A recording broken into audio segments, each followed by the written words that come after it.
the divine power manifestations, and ultimately what you want in your life.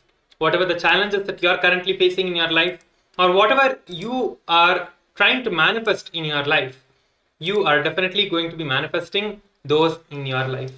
So let us now get ready for the next session. And if you have any questions related to the power manifestation, I think some of us have a question here. Luan Pacheco is asking, Aya, how many times should I do the third eye meditation in a day? You can manifest, you can do this meditation as many times as you like to, there is no number. But you need to also make sure that you are hydrating yourself, because these power manifestation generates some amount of heat in your body, which you need to consume a lot of water and liquids and juices. And the best process throughout this 21 days would be Nirahara Samyama, as some of us also received the blessings and revelation to do the Nirahara Samyama throughout this process. So that will be the most powerful thing that each and every one of us here can practice, which is the Nirahara Samyama. So the third eye meditation can be practiced any number of times, and also you'll be learning many techniques, pranayamas, kumbhakas, to awaken and manifest the higher levels of power manifestation as well. For example, the Trinetra Kumbhaka, which is one of the most powerful kumbhakas, which directly awakens, which raises your Kundalini Shakti to the third eye and opens your third eye instantly to manifest the powers of the third eye. So you will be learning all of these different various power manifestations, Shaktis, and different initiations that Swamiji is giving, which is the most important thing. Every day we will be having the initiations and the darshans starting at 7 p.m. Eastern Standard Time, which is the most important part of the entire day. Whatever you learn through the whole day, I think some of us have already attended these programs before, whoever are here. I welcome you all back to this program. So you all know this power, the power of the initiation. So make sure to attend all of these sessions sincerely throughout the day. And towards the end of the day, which is the darshan, which is the grand finale of the entire day, which is the darshan itself, we will be receiving that at 7 p.m. Eastern Standard Time. And make sure to attend each and every session sincerely and practice each and every step of the program. If you have any questions or doubts that you would like to ask and confirm, you can put it in the Zoom chat or in the YouTube comments. We will be seeing and answering your questions as we go throughout the day. Let us now begin this session. So in the first session today, we are going to be learning about what is Paramashivoham. Paramashivoham is not just a program. The word Paramashivoham means awakening or reawakening or reminding us even the truth that we are Paramashiva. We are the truth that we are Paramashiva. That is the most important thing of this program. So what Swamiji has to say about this truth that we are Paramashivoham is what we're going to be hearing in this session. So now I request all the participants to be in the space of listening. Write down your powerful cognitions that you receive from this session. Let us now hear Swamiji as he shares about the science of Paramashivoham. If anytime you're not able to hear, or if there's a technical glitch, you can also post that in the Zoom chat. Let us now hear Swamiji share about what is Paramashivoham.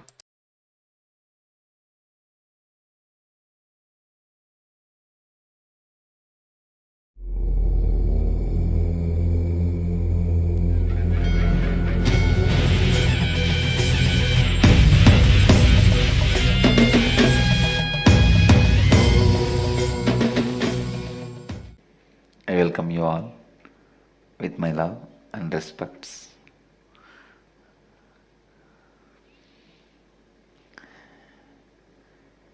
Introducing the Inner Awakening program is literally impossible, because till the last moment of the program, continuously you will be getting introduced to life. This program itself is an introduction to life. How can I introduce the program which is already an introduction? I cannot classify this program into a yoga program or just a meditation program. I can't even classify this as a program. If I am forced to classify, I'll only say this whole thing is a transformational process. Transformational process. Maybe you want to know what are we going to really do and what is it all about? Who are you? So you may have many of those questions. I'll try to answer those questions. I'll give a factual introduction about me in 2-3 lines.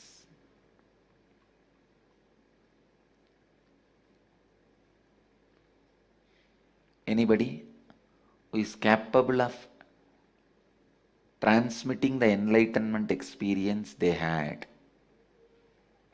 is called an incarnation. Please understand. Person who can transmit the enlightenment experience which he had is incarnation. So with this definition, I am very definite and very clear. I am an incarnation to transmit this enlightenment experience. I had that experience at the age of 12, and I discovered my capacity to transmit that experience to others at the age of 22. This whole program is nothing but helping you to discover your enlightenment experience, conscious explosion, and transmitting this experience into you through awakening the Kundalini energy. Kundalini is inner potential energy. Awakening your inner potential energy. Through awakening your inner potential energy, transmitting this experience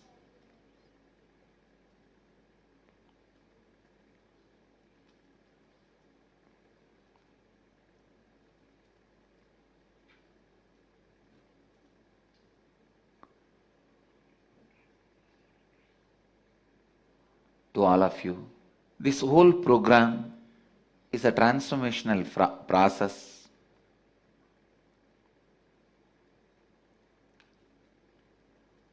We have done thorough scientific study on this program, researches on this program.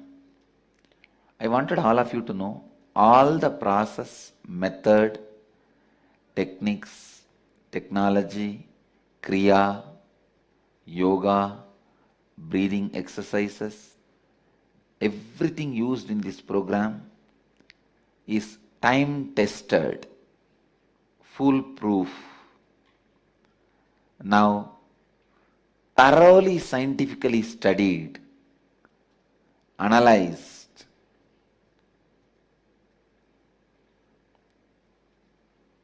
I am only an organizer, not inventor. I have not invented any of these methods and practices which you are going to do in this 21 days.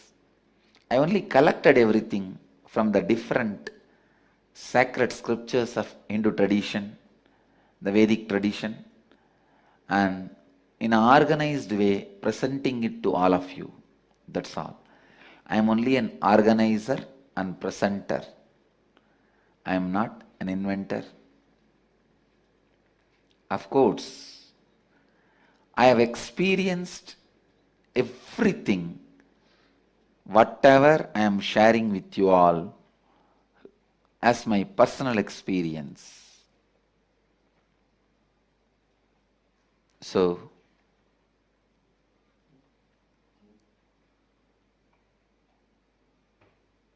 you can go through the whole program in a completely relaxed way.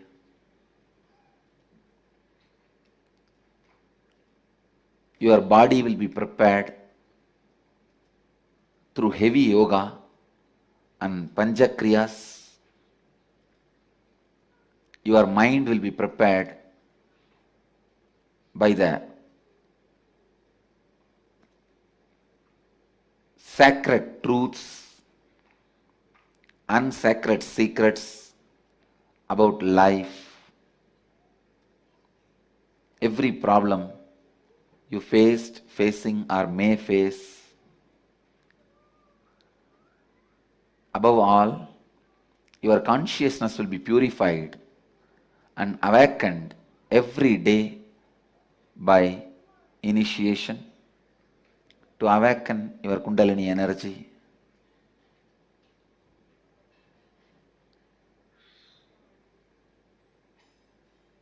Helping you to experience higher consciousness.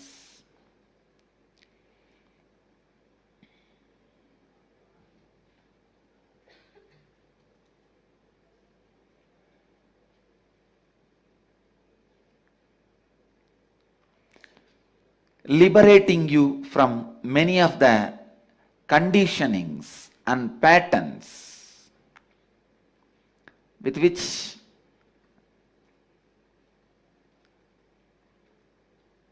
you are struggling, suffering.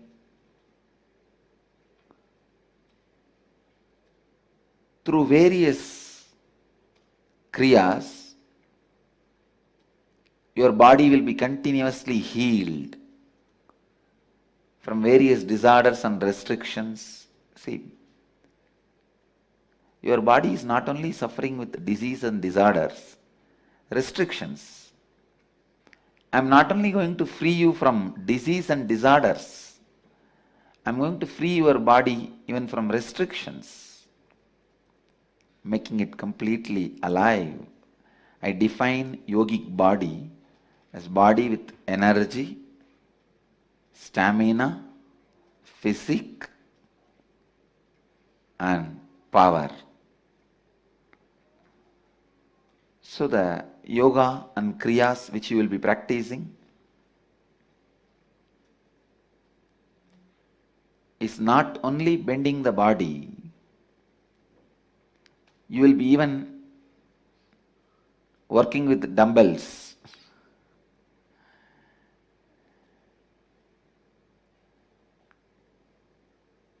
To raise the stamina. And every day you are expected to go through the Pancha Kriyas, 5 cleansing method as per the Ayurveda, cleaning your eyes, cleaning your mouth to intestine through the neem juice, cleaning both the nostrils through a special kriya using water, and cleaning the nose and throat through a small tube using enema to clean the rectum. Pancha Kriyas, 5 Ayurvedic Kriyas to heal the system and cooperate with this spiritual transformation process. Please understand, this process is not just touching your conscious mind or unconscious mind. It is going to the level of your DNA itself. Your very bio-memory gets transformed. So the transformation which we are going to do in these 21 days is to the level of your very DNA, your very bio-memory. That is why so many diseases and disorders, even hereditary, even the hereditary diseases, people walk out of it, people come out of it. You have 12 layers of DNA. All human beings have only 2 layers awakened. When I started this process sharing this transformational process with people. I promise them 4 more layers I will awaken. Means when you go out of the program, you will go out with 6 layers of DNA awakened. Means more intelligence, more spiritual quotient, and more emotional stability. It is like you come with 2 layer and go with 6 layer. It's almost like a 2 more person is added to you. 200% is added to you. You go with 6 layer. But in our scientific researches we found 100% all participants go out with 8 layers awakened. And all those reports, they will present it to you. You can sit and watch in a very relaxed way. They are also saying, the doctors who are doing the research, they are also saying,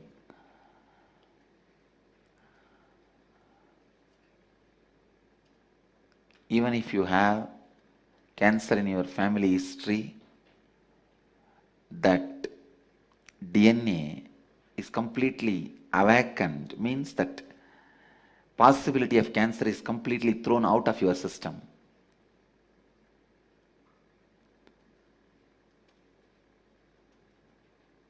And this mitochondria cell energy,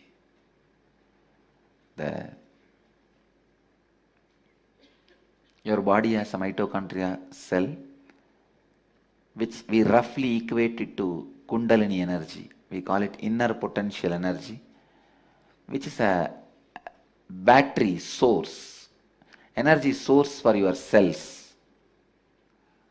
This mitochondria cell energy, usually if it comes down to 60%, all normal human beings carry 100%, and 100% is a certain unit.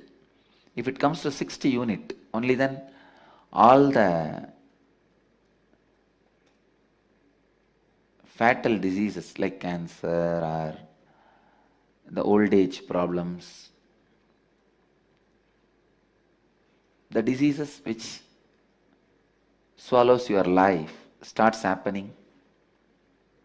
Through our inner awakening program, we have proved again and again and again, the minimum,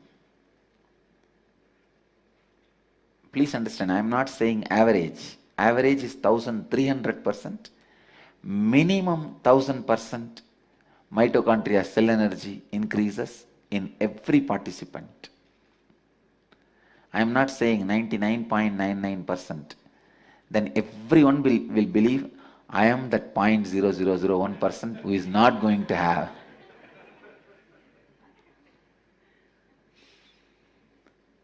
So the mitochondria cell energy increases. Naturally that results into anti-aging. And we have also done some more studies which proves at least 20 years you become young. There are many scales like body mass index, blood pressure, diabetes, the skin tone, so many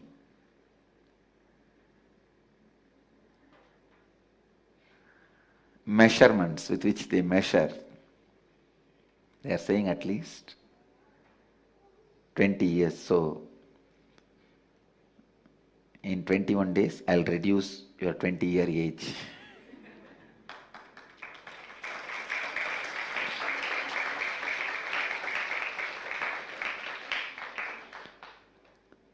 And I'll increase your conscious capacity to live any number of years without boredom. Understand? This is very important thing. People go on doing exercise, yoga, and prepare the body to live for a long time. But they don't understand, in the old age, if you are physically healthy and mentally not grown enough, not conscious enough, not peaceful enough to live, it will be hell. I know many very healthy old age people but can't live because they can't handle many of the things which comes in the old age, that loneliness. Naturally, when you are not contributing, there will not be buzz around you. So many things which old age brings, they are not able to handle. So physically they are ready to live, but mentally they are not ready. It is the worst hell. I tell you, I'll now prepare your biomemory for graceful aging. Anti-aging and graceful aging. Both will happen through this program. Anti-aging may be for beauty, graceful aging for grace. Whole world is so much obsessed with anti-aging, they forget this concept of graceful aging.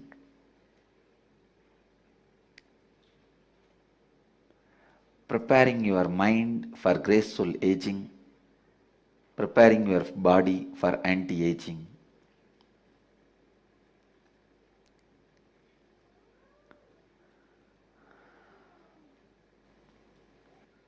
I'll give you a simple introduction about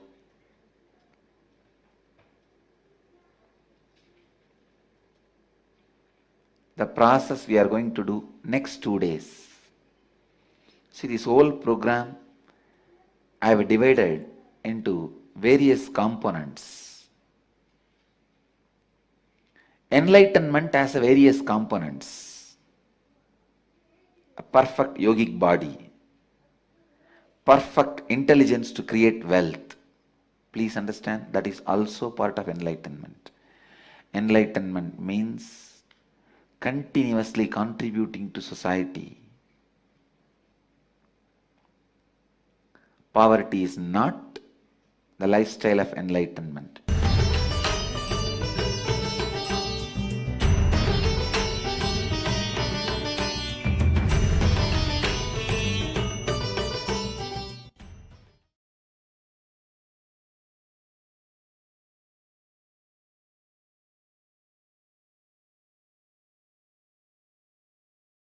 By the Supreme Pontiff of Hinduism. So now, before we enter into the further sessions, if anyone has any questions here, I'll be taking up questions. One of the participants is asking.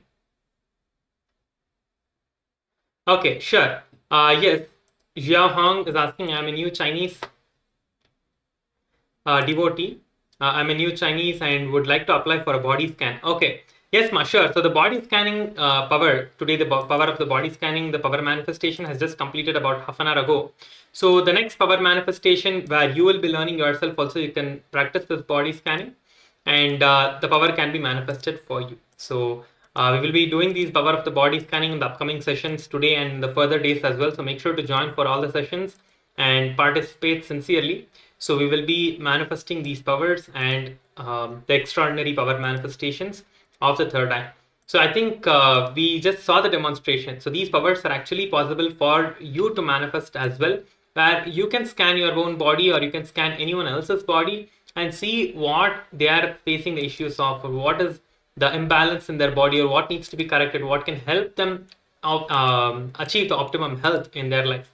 So all of these things can be achieved through the power of the third eye. So now we'll be moving on to the next segment. So sit in the deep space of listening. Listening is the first and the foremost important thing for you to understand or learn something in your life. Okay, so the first thing is listening. Listening in sitting in that space of Upanishad means sitting in the space of listening with the Guru, with the Master. So let us now sit in that space of listening and listen to ourselves. And now we will be entering into the first process, which is also the session on listening. So if we see, listening is where the program starts. If you're not listening, the program has not started for you. It is listening that begins this process of transformation in your life. Because Swamiji even says that listening is God. What does that mean? What does listening is God meaning? It is that when we are in the space of listening, it is only then that we can receive what life is holding for us. So now we are going to be entering into a meditation. So we are going to complete and write down a few points, a few completions in our life to drop all the tiny irritations that we are feeling and allow these truths to just fill us. So the first question you can all write down is listening to yourself. What is the process? What is the purpose of your life? What do you aspire to be? What is it that keeps you alive? What is that motivates you and wakes you up every day? What do you value the most in your life? So let's take a few moments now to write down the answer to these questions. I'm projecting it out for all of you. You can now take a few moments to write down and see what is the answer to these questions, because it is only when we answer these questions that we can actually start, and the goal for us to achieve in this program we will be able to see. It is this that gives us the purpose of why we are attending this program and what we want to receive from Swamiji. What do we want to transform in our lives with this? So let's now take a few moments to write down the answer for the first question that is asked. Let me repeat once again. What is the purpose of your life? Whatever you think as the purpose, that is perfectly fine. Or if you think that you're still searching, that is also fine. What do you aspire to be? Currently what you are, and what do you want to become in the next few years? What is your goal that you want to become? What is keeping you active and alive? What is motivating you? Is it just survival, or is it passion to fulfill, to achieve something, to manifest something in your life? And same thing, what is motivating you? And what do you value the most in your life? It can be your parents, it can be the wealth that you accumulated, it can be the job that you have got, anything that you feel as the most valuable in your life, write that down. So let us take a few minutes now to write these answers down. Please begin.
So now if we have completed the first step of the process, you can put a message in the Zoom chat telling that yes, I've completed the first step.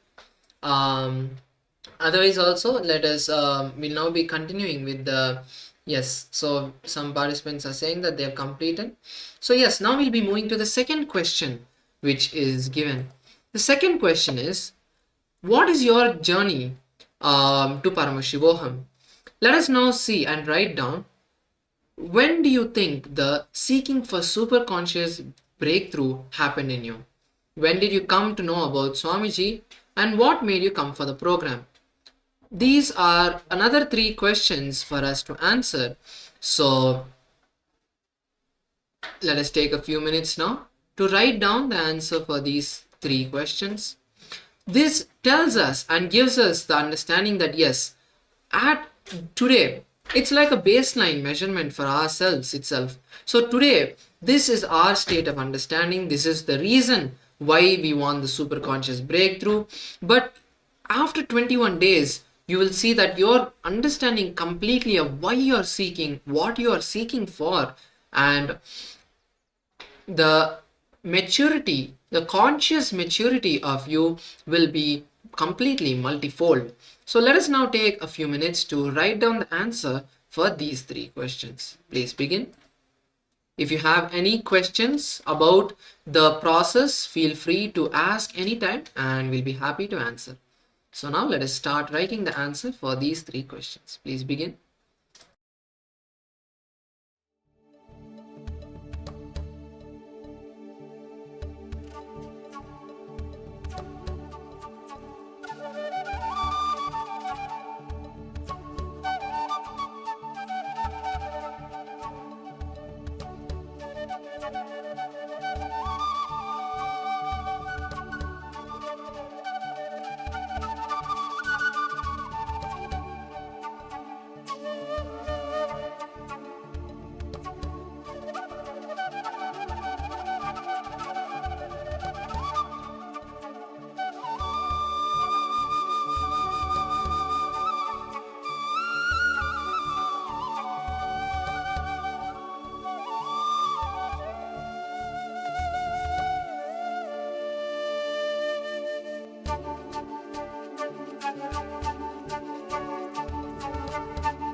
If you have completed this step, you can post in the Zoom or YouTube chat that you have completed.